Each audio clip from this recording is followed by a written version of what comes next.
friends, welcome back to my channel and welcome if you're new. My name is Kathy and let's talk about some books.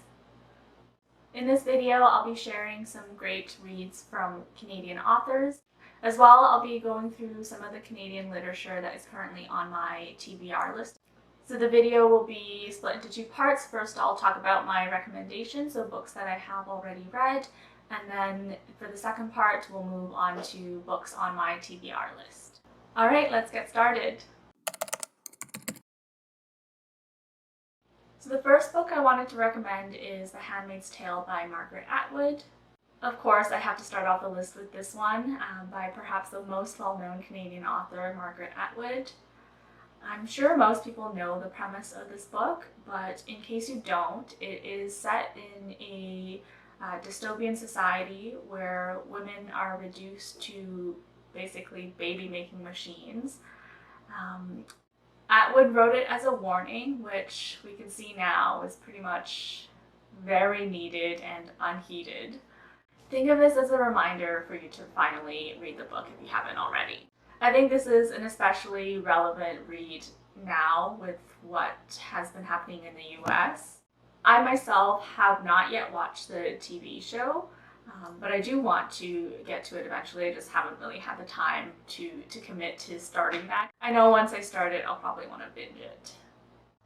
And lastly, I would say even if you have already watched the series but haven't read the book, I would still give the book a read. I think it's going to be worth your time. The next book is The Innocents by Crummey. This book follows two siblings on an isolated cove on the northern coastline of Newfoundland, Canada.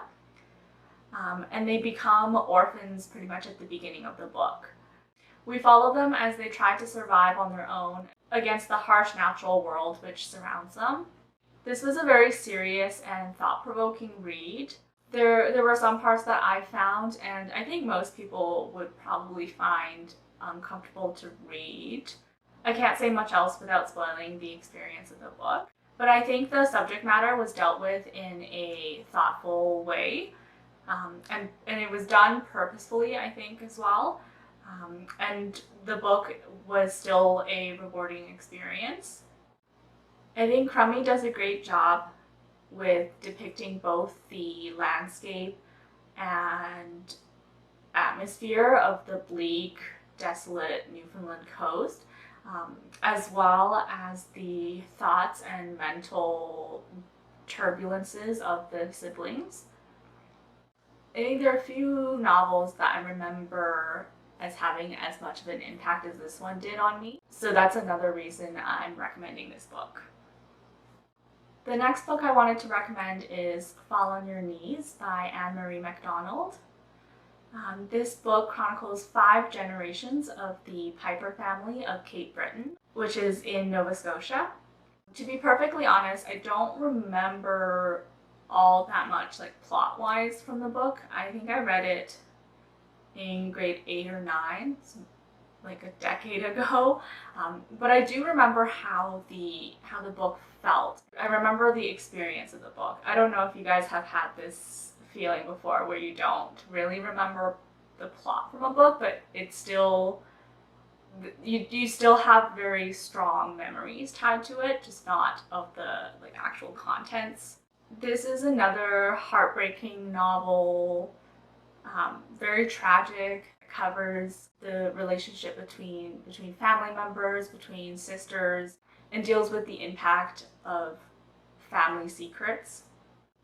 The next book I wanted to recommend is A Fine Balance by Rohinton Mistry. This book is set in the 1970s in India during the state of emergency. It tells the story of 4 strangers thrown into each other's lives, a widow, a young student, and 2 tailors grappling for a better life. Over time, they grow into a sort of family. So Mistry doesn't shy away from the cruelty of poverty and the caste system in India.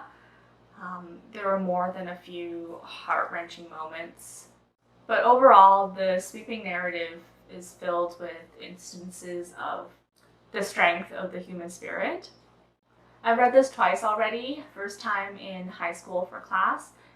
Then a few years ago, I read it again. And I thoroughly enjoyed it both times, so that's how you know it's really good.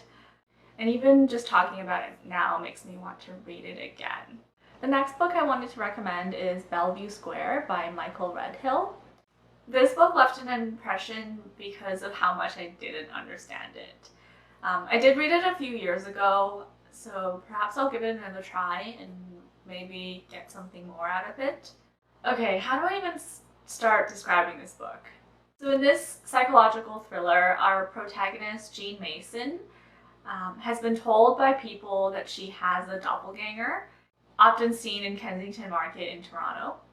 And her initial nonchalant curiosity quickly spirals into this obsessive surveillance project. Then witnesses start disappearing and Jean has to stop her double before it's too late. I saw a lot of reviews for the book saying they didn't like it because they didn't understand or get the point of the book.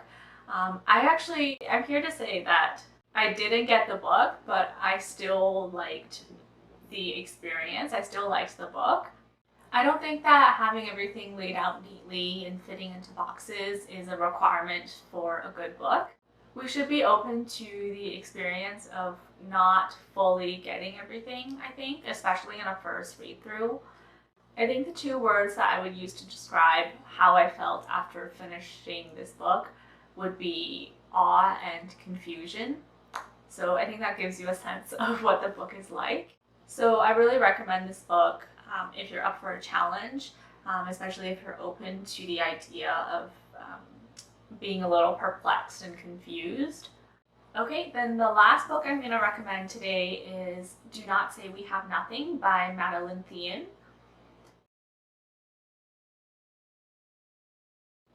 This story follows two generations from the Cultural Revolution to the Tiananmen Square protests in China, all the way to modern day in Vancouver. It's a really good, well-written historical fiction that really pulls you into that time and place. Really feels like you're there with the characters experiencing what they're experiencing. There were a few times while I was reading the book where I paused and went to search up something, but that was more for just my own interest and I wanted to understand a little bit more about the context, but I don't think it was necessary to enjoying the book. This is another book that made me cry more than once, if I remember correctly. Any book that makes you cry or laugh, for that matter, like any uncontrollable emotion, any book that gets an emotion out of you that you can't control, has merit, because it takes a lot to get that genuine reaction, and that's not always easy, I think. Alright, so that concludes my recommendations for Canadian literature. Before this, I haven't really purposefully sought out Canadian literature to read. It's just more what I was exposed to, perhaps. Being in Canada, it's easier to find Canadian books out on the shelves. Alright, now we'll move on to the books that are on my TBR list. The first on my list is Alias Grace by Margaret Atwood. Sometimes I whisper it over to myself, murderous, murderous. It rustles like a taffeta skirt along the floor. In 1843, a 16-year-old Canadian housemaid named Grace Marks was tried for the murder of her employer and his mistress. The sensationalistic trial made headlines throughout the world, and the jury delivered a guilty verdict. Yet opinion remained fiercely divided about Marks. Was she a spurned woman who had taken out her rage on two innocent victims? Or was she an unwilling victim herself, caught up in a crime she was too young to understand? Some believe Grace is innocent, others think her evil or insane. In Alias Grace, Margaret Atwood reconstructs Mark's story in fictional form. Her portraits of 19th century prison and asylum life are chilling in their detail. The author also introduces Dr. Simon Jordan, who listens to the prisoner's tale with a mixture of sympathy and disbelief. In his effort to uncover the truth, Jordan uses the tools of the then rudimentary science of psychology. Dr. Simon Jordan is an up-and-coming expert in the burgeoning field of mental illness, is engaged by a group of reformers and spiritualists who seek a pardon for Grace. He listens to her story while bringing her closer and closer to the day she cannot remember. What will he find in attempting to unlock her memories? Is Grace a female fiend, a bloodthirsty femme fatale, or is she the victim of circumstances? But the last word belongs to the book's narrator, Grace herself. I have wanted to read this book ever since I watched the TV series, and I fell in love with that TV series. I would say it's in my top 5 TV shows for sure. The book is based on actual events that happened. Like, Grace Marks is a real person, which makes it that much more fascinating, I think. Even though I already know the story from the TV series, I'm still really excited to read the book. I think it'll provide a slightly different experience. And it was a few years ago that I watched the series, and I have been wanting to rewatch it, so maybe I'll read the book and then I get to rewatch the series. Okay, the next book on my TBR list is The Jade Peony by Wayson Choy. Chinatown, Vancouver, in the late 1930s and 40s, provides the setting for this poignant first novel, told through the vivid and intense reminiscences of the 3 younger children of an immigrant family. They each experience a very different childhood, depending on age and sex, as they encounter the complexities of birth and death, love and hate, kinship and otherness. Mingling with the realities of Canada and the horror of war are the magic, ghosts, paper uncles, and family secrets of puapua, or grandmother, who is the heart and pillar of the family. Wayson Choy's Chinatown is a community of unforgettable individuals who are neither this nor that, neither entirely Canadian nor Chinese. But with each other's help, they survive hardship and heartbreak with grit and humor. This is a recent addition to my TBR. I only found out about this book maybe a month or 2 ago. It caught my interest because it was set in Vancouver and Chinatown. I think this is going to be a great read. Moving on. The next book is What Strange Paradise by Omar Akkad. More bodies have washed up on the shores of a small island. Another overfilled, ill-equipped, dilapidated ship has sunk under the weight of its too many passengers. Syrians, Ethiopians, Egyptians, Lebanese, Palestinians, all of them desperate to escape untenable lives back in their homelands. But miraculously, someone has survived the passage. 9-year-old Amir, a Syrian boy who is soon rescued by Vanna.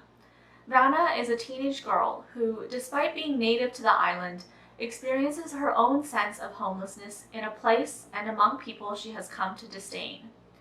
And though Vanna and Amir are complete strangers, though they don't speak a common language, Vanna is determined to do whatever it takes to save the boy. In alternating chapters, we learn about Amir's life and how he came to be on the boat, and we follow him and the girl as they make their way towards safety. What Strange Paradise is the story of 2 children finding their way through a hostile world. But it is also a story of empathy and indifference, of hope and despair, and about the way each of those things can blind us to reality. This is another one that has only recently come across my radar. I was intrigued, by the blurb, the way it's written. A lot of times I find it's not the content of the blurb that intrigues me.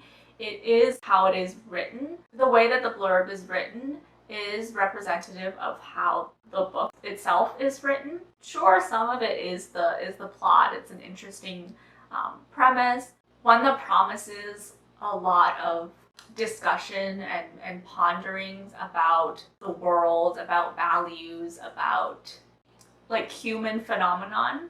So that part draws me in, but also the way that the blurb is written, I think, is quite telling for a book as well.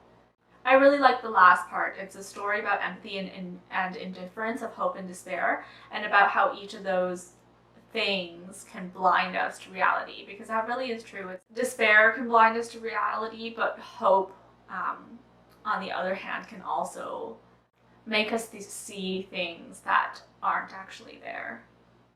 Okay, so that's What Strange Paradise. Alright, next is We'll All Be Burnt in Our Beds Some Night by Joel Thomas Hynes. Scrappy tough guy and three-time loser Johnny Coe is going a little stir-crazy awaiting trial for an alleged assault charge involving his girlfriend Madonna and a teapot. Facing 3 to 5 years in a maximum security prison, Johnny knows this might just be the end of the road. But when Madonna doesn't show up for court due to a fatal accident, shell-shocked Johnny seizes his unexpected clean slate as a sign from above and embarks on an epic hitchhiking journey across Canada to deliver her ashes to a fabled beach on the outskirts of Vancouver. Johnny's wanderings see him propelled in and out of the driver's seat of stolen cars, knocking heads with cagey cops, nearly decapitated by a moose, coming face to face with his incarcerated biological father in a Kingston jail, and finding surprising connections with strangers on the lonely road west. But most of all, he revisits the choices and mistakes of his past, his relationships with his adoptive father and a cousin who meant the world to him, and his first real chance at love with the woman who is now lost to him. We'll All Be Burnt in Our Bed Some Night is the story of one man's kicking and screaming attempt to recuperate from a life of petty crime and shattered relationships, and somehow accept and maybe even like the new man emerging from within, the one he so desperately needs to become. Alright, with a title like this, who wouldn't be intrigued? And it just sounds like a wild ride of a story. I'm sure this is one of those books that's going to make you laugh and cry at the same time. This has been on my list for a while now, but I think I kind of forgot about it. And as I was looking for books to share with you guys, this one jumped out again. One bad thing about these videos is they make me want to read every book right away, but then I can't choose. Okay, moving on. The next book I have is Ru by Kim Thuy. Ru. In Vietnamese, it means lullaby. In French, it is a small stream, but also signifies a flow of tears, blood, money. Kim Thuy's Ru is literature at its most crystalline, the flow of a life on the tides of unrest and onto more peaceful waters. In vignettes of exquisite clarity, sharp observation, and sly wit, we are carried along on an unforgettable journey from a palatial residence in Saigon to a crowded and muddy Malaysian refugee camp, and onward to a new life in Quebec. There, the young girl feels the embrace of a new community and revels in the chance to be part of the American dream. As an adult, the waters become rough again.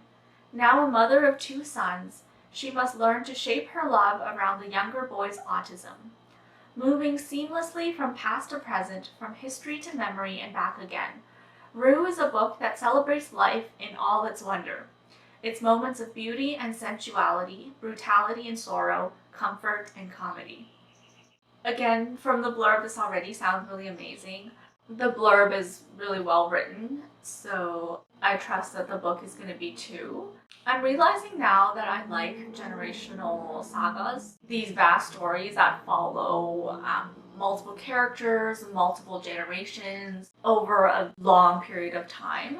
I think I like that exploration of how the environment and the people around us can affect us and impact us over time. I think the long time span also gives the reader more time with the characters, and it gives the author more room to develop the characters. I generally enjoy books more when I have a better understanding of who the characters are as individuals, what their values are, and why they make the choices that they have made or are making. And I really find longer books go into those details. They provide the information that I need to have that connection and that understanding.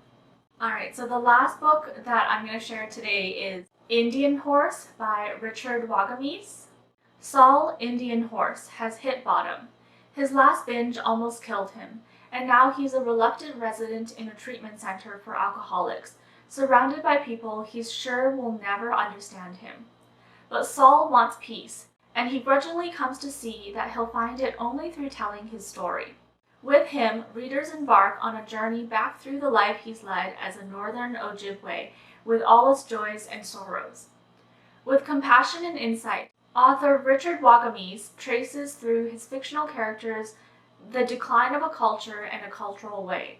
For Saul, taken forcefully from the land and his family when he's sent to residential school, salvation comes for a while through his incredible gifts as a hockey player.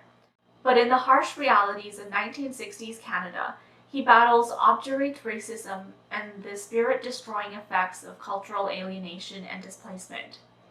Indian Horse unfolds against the bleak loveliness of northern Ontario, all rock, marsh, bog, and cedar. Wagamese writes with a spare beauty, penetrating the heart of a remarkable Ojibwe man.